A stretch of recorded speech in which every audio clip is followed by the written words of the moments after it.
A paz do Senhor, amados irmãos. É com grande alegria que eu começo esse vídeo respondendo aí ao desafio que me foi feito pela irmã Sara Michele, namorada do grande amigo meu, o irmão Anderson Silva, ambos da igreja AD Limeira, né? Fica aí uma paz do Senhor a todos os irmãos, em especial a esses dois que me fizeram o desafio de também estar falando acerca de um texto da Bíblia que eu goste, explanando um pouquinho daquilo que o Senhor Deus colocou no meu coração para que eu pudesse falar sobre esse texto. Glória a Deus. No final do texto eu vou estar fazendo também um desafio, né? Como é de praxe aí nessa iniciativa que tiveram na internet. Vou fazer um desafio aí a mais alguns irmãos, para que assim possamos propagar a palavra de Deus através desse meio tão bom que é a internet. Glória a Deus. O texto que eu vou ler, ele se encontra no livro de 1 João, no capítulo 2, no versículo 2, que diz assim: Ele é a propiciação pelos nossos pecados, e não somente pelos nossos, mas também pelos de todo o mundo. Glória a Deus. Aleluia. Amados, esse texto aqui, ele fala acerca da extensão do sacrifício expiatório de Cristo. Aleluia. Do sacrifício que foi feito na cruz para salvar a humanidade, para salvar todo o homem. Como está escrito também em João 3,16, porque Deus amou o mundo de tal maneira que deu o seu Filho unigênito, para que todo aquele que nele crer não pereça, mas tenha a vida eterna. Amados, falando em propiciação, eu tenho que fazer referência àquilo que acontecia no Antigo Testamento, a saber, o sacrifício que era feito dentro do Santo dos Santos, o sangue que era espargido no propiciatório, né? A Bíblia, amados, ela é cristocêntrica. A Bíblia ela sempre vai apontar para Jesus Cristo. Todas as passagens da Bíblia, tudo aquilo que aconteceu no Antigo Testamento, a lei, tudo apontava para aquilo que viria, era simplesmente uma sombra daquilo que viria, que é o sacrifício vincário de Cristo na cruz. Então a Bíblia ela aponta para Cristo de Gênesis a Apocalipse. Toda a Bíblia está recheada acerca de assuntos que apontam para Jesus Cristo. Glória a Deus, aleluia. Amados, eu quero falar um pouquinho aqui para poder explicar esse texto acerca do que acontecia no Santo dos Santos, no Templo de Israel. O Templo de Israel tinha um lugar onde não podia entrar ninguém. Ficava ali o Santo dos Santos, né? Era um lugar santíssimo, onde ficava dentro do templo. Nesse lugar ficava a Arca da Aliança, onde dentro da arca tinha o maná que desceu do céu, a tábua dos 10 mandamentos, né? E também essa arca ela era feita de madeira de acácia revestida com ouro, né? De ouro, madeira de acácia revestida com ouro. Tinha nela 4 argolas, que era onde introduzia 2 varões de madeira de acácia revestido com ouro, para que os levitas pudessem carregar esta arca. A arca ela simbolizava a presença de Deus, né? Esse era o simbolismo da Arca da Aliança. A arca apontava para Cristo. Tudo ali aponta para Jesus Cristo. Quando eu falo que dentro da arca tinha o maná que desceu do céu, né? Jesus ele vai fazer a referência a esse maná que desceu do céu como tipificação ao próprio Cristo. Quando você olha para Jesus falando ali que ele é o pão vivo que desceu do céu, ele fala para aqueles escribas, aqueles fariseus, que os pais deles comeram o maná que desceu do céu, mas Jesus é o verdadeiro pão que desceu do céu, né? É isso que Jesus estava falando ali. Então a Bíblia ela é cristocêntrica, o próprio maná aponta para Jesus Cristo. Toda a Bíblia ela aponta para Jesus. Então por que eu me referi para explicar esse texto ao Antigo Testamento, para falar sobre propiciação?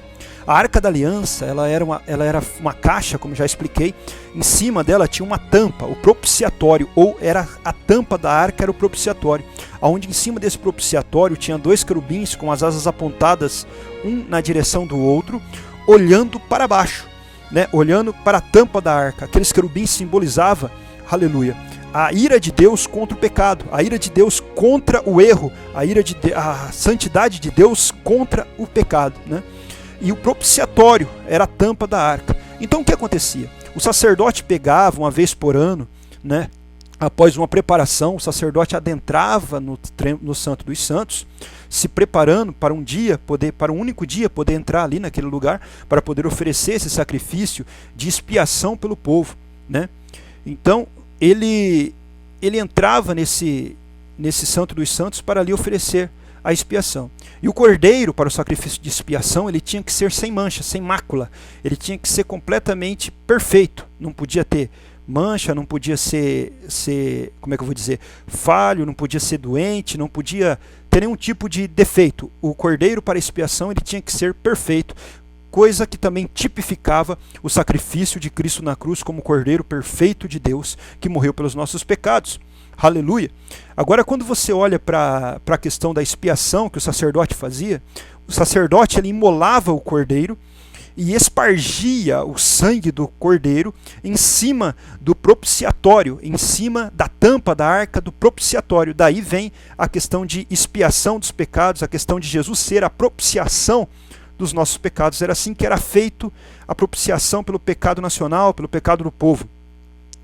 Quando você olha essa questão, você vê que o sacerdote espargia o sangue, aquilo ali simbolizava o pecado sendo coberto. Acerca disso, o salmista diz: bem-aventurado o varão cujo pecado é coberto.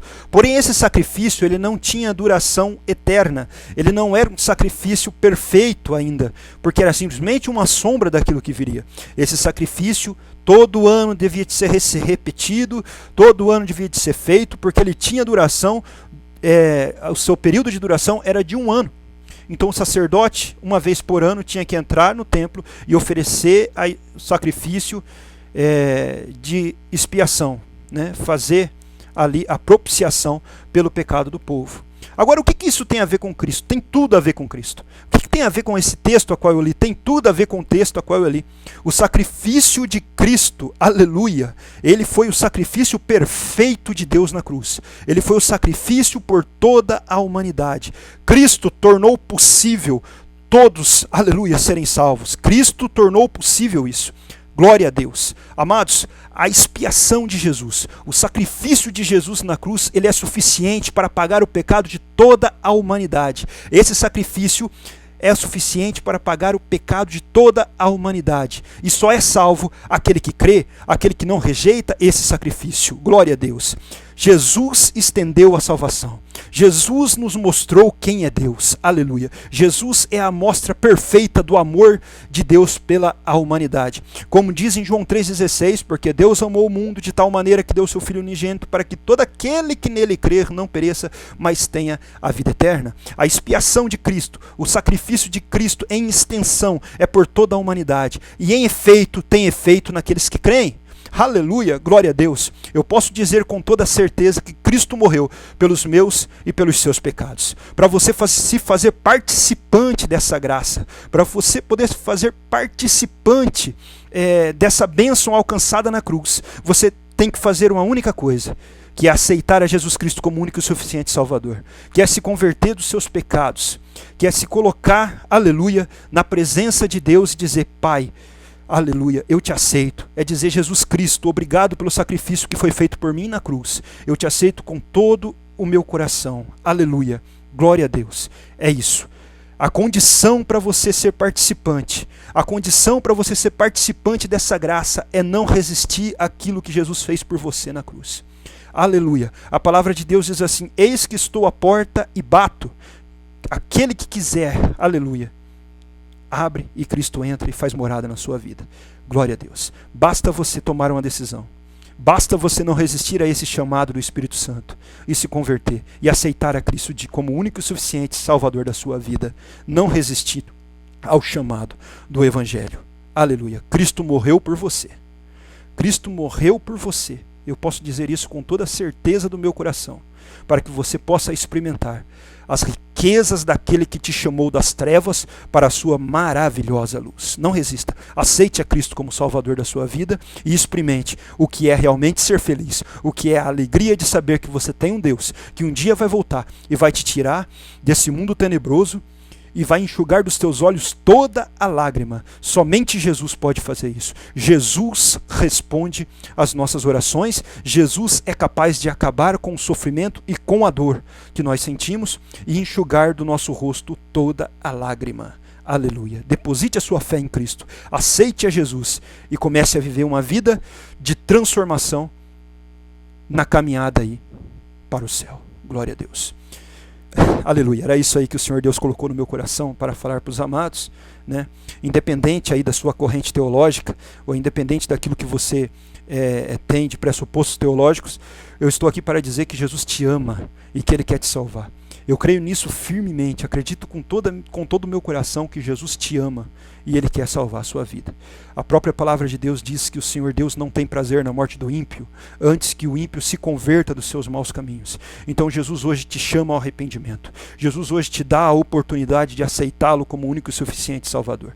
Tudo que precisava ser feito Ele já fez. É Deus quem deu o primeiro passo, entregando Cristo para morrer por você na cruz e estendendo essa salvação, essa oportunidade de salvação a todos os homens. É Deus que está tocando no seu coração neste momento. Não resista ao chamado do Espírito Santo e se converta a Cristo como único e suficiente Salvador.